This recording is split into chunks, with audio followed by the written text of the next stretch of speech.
is basically your standard female eye. What makes this female versus male? Like, why do we know right away that this is a female eye? How did I know that this was not a male eye? What makes it different? Long, luscious lashes. And I guess it has like a softer almond shape. So a lot of times with guys, especially if you're like European, there's a heavy brow ridge. It's sharper and it casts a deeper, more dramatic shadow. So this is like softer, and then that eyelash. I mean, no guy has eyelashes like that. I mean, not eyelash, eyebrows. So yeah, that's a well-drawn eyebrow. That is an intentional eyebrow. Yes, it is. So I think the key thing to keep in mind here is you can kind of see that the eyeball looks like it has glass over it, and that's all just an illusion. So when you look at this, you kind of, your brain sees an eye, but really this is just pencil on white paper and some gray tones. But I have a question for you. So as I was looking at this in advance, I noticed that you had a light source here, and that this would be the color of the eye. I forget what you call that. The iris. The iris. Which part's the sclera? Oh, the white part is called the sclera. So I guess you didn't know, but your name actually means, well, friendly, because I can see the whites of your eye, right, buddy? Ooh. Sclera. I didn't know that. Maybe I should have known something about my own name after all these years. But Sean, I did notice at the top of the eye you have where you would imply color, and then over here it was white. Yeah. But over here is where you put the reflection. Talk to me about how you approach that and how you made that decision.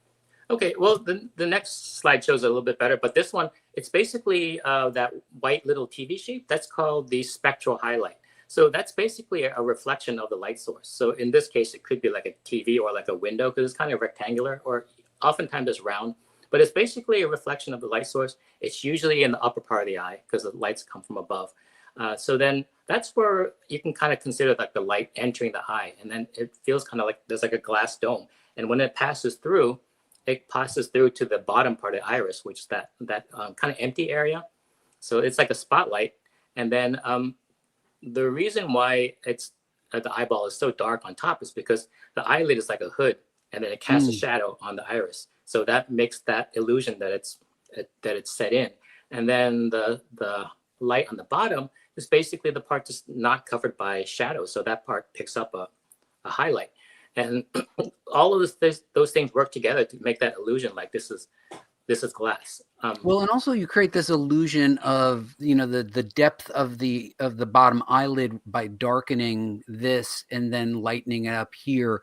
What's the strategy that you do to create that illusion of depth, even in just such a small space? Well, usually on our skin, it's not really super shiny. Most of it is just like, it's keratin based, and it doesn't really reflect light. But when it gets to the eyes, it's oftentimes like very wet, and then the skin is very thin. So it's kind of shiny. And then the part that's facing the light will pick up a highlight. And sometimes when light hits things, it kind of floods the area with light. So it'll obscure a lot of definition and things behind it. So that gives the illusion that light is hitting that lower lid, and then it's kind of bouncing up, and then it's kind of hiding what's behind it. Wow. And then also, like, here's another trick that I learned from, I think, Jim Lee.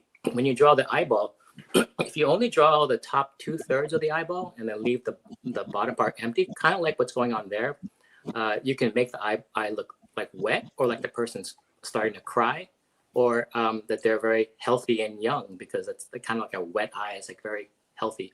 So these are all illusions that make it seem glassy and vibrant and healthy.